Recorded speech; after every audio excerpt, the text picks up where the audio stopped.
I thought I'd finish today with a piece about art. And here's a blunt proposition. In the upper reaches of the art market, value is not created by paint and canvas, nor by provenance, where something comes from, but by a paragraph on headed writing paper. A single letter from a select priesthood of authenticators can move a picture from £100,000 for a school of Van Dyck to £20 million for Van Dyck himself. Nothing about the atoms of the object has changed. Everything about the market has changed, simply because of that signature, that little paragraph, written by a retired professor, and there's probably only 2 or 3 of them in the world who have that authority. This is not an eccentric corner case, it is a system feature. Authentication for blue-chip old masters still relies on the eye and the authority of 1 or 2 named experts, often retired professors who once wrote the catalogue raisonné or sat on its committee. Their word functions like a central bank guarantee for a fee that might be £20,000, and they're very specific about wanting that. They issue a short letter of opinion. Auction houses, insurers, lenders, and Freeport custodians treat that letter as gospel. Absent that letter, and the work is a decorative object with a nice story. Present the letter, and it becomes high-grade collateral. 3 problems follow. Concentrated power, opacity, and liability chill. When 2 signatures control billions in market value, incentives skew. Even if most experts are scrupulous, the structures invite lobbying, forum shopping, and quiet pressure. Letters often summarize a judgment that is not published in full. Dissenting reports are rarely aired. Negative opinions go into drawers or down the trousers. Fear of litigation means committees sometimes give no opinion rather than a negative one. Silence is lucrative. Doubt is costly.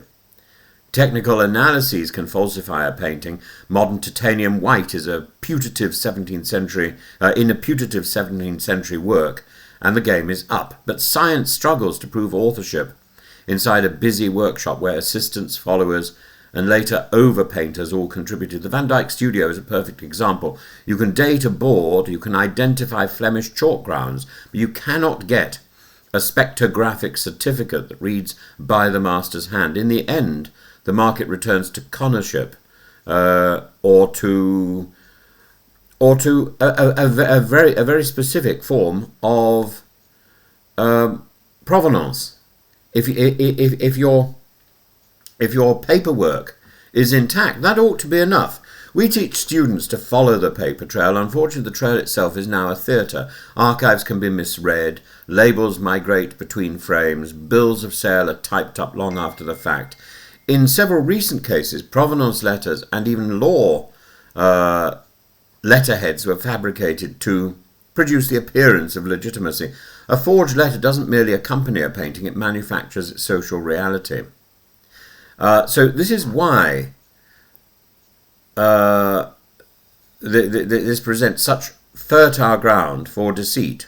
The ingredients: unregulated private sales with non-disclosure agreements, free ports that warehouse assets offshore, often unseen for years, third-party guarantees and buybacks that let insiders support prices, fractional ownership where 150% of a painting is sold to investors who never meet each other.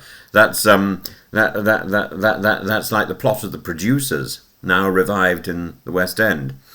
Catalogue committees that function like private courts with secret pleadings and advisors paid by both sides, and auction house specialists who are salespeople, not faithful devotees of the artist. Add a £20,000 letter and you can swing that can swing 8 figures, and you have a market in which the softest spot, opinion, carries the hardest consequence. So this plays out in examples like, for example, the Philbrick web, the up-and-coming dealer package secondary market contemporary works as financial products, oversold shares in the same painting, forged documents to inflate values, and played counterparties off against each other. The scheme flourished in a culture that prized speed, discretion, and the magic of the next flip.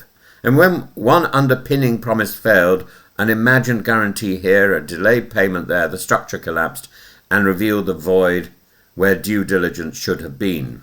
In another matter, a prestigious auction house accepted sculptures supported by letters later shown to have been written by one hand. The art was merely dubious.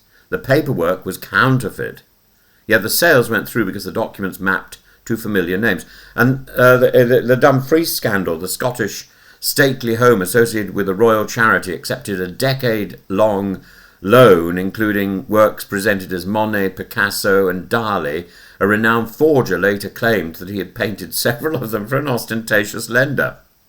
The pictures were removed. Whatever the legal niceties, the episode showed how social prestige can launder doubt and how the aura of a venue or a royal patron can stand in for authentication. These are not identical stories, but they share a single moral. When a small number of signatures on the canvas, on the letter, on the loan agreement can conjure or destroy tens of millions, the temptation to simulate those signatures is irresistible. The temptation to charge huge amounts of money to provide those signatures is irresistible. Van Dyck's studio practice creates an attribution fog. He maintained a prolific workshop. Assistants blocked in flesh and drapery. He returned to do heads and hands in little egg-shaped gaps. He repeated popular formats. There are multiple versions of certain styles, sitters standing in the same position or with almost the same clothes. Some autograph, some retouch, some studio. He reused supports, and later restorations can mask boundaries between hands. So, a plausible school of Van Dyck with persuasive period materials can wait, like dry tinder for a connoisseur's spark. One letter and the painting ascends a price cliff. If the same expert later reverses course, the cliff becomes a trapdoor. Either way, the slope is slippery precisely because the evidence is contested and the authority is concentrated.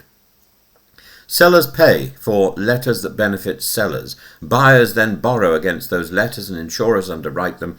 Auction houses point to them. Museums sometimes rely on them to court donors. Everyone uses the same page of paper for slightly different reasons, with nobody structurally obliged to test incentives or publish full reasoning. Meanwhile, the economics of expertise are awkward. If a negative opinion vaporizes a client's 8-figure dream, that client doesn't recommend you to friends. If a positive opinion mints fortunes, your queue lengthens. Even the most honest scholar swims against that current. And presumably, these authority figures can be discouraged from approving of something or encouraged. Surely we should be looking at something more like the use of AI to fortify what we learn through the paper trail, through the provenance.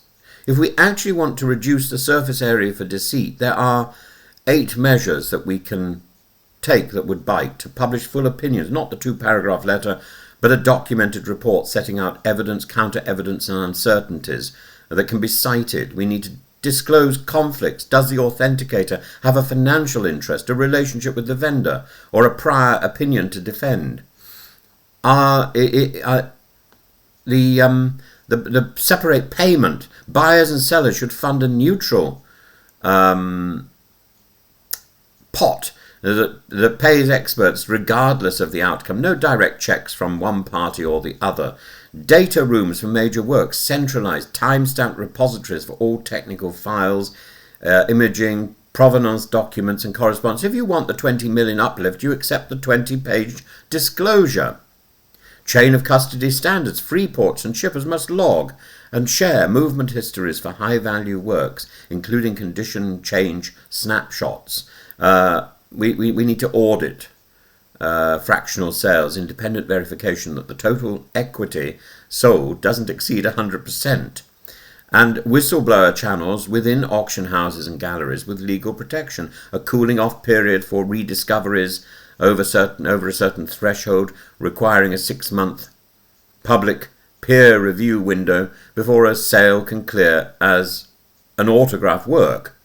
Otherwise, you end up in the absurdity of the Salvator Mundi or other work which simply becomes an embarrassment. It's sold at such high prices and with very little reason.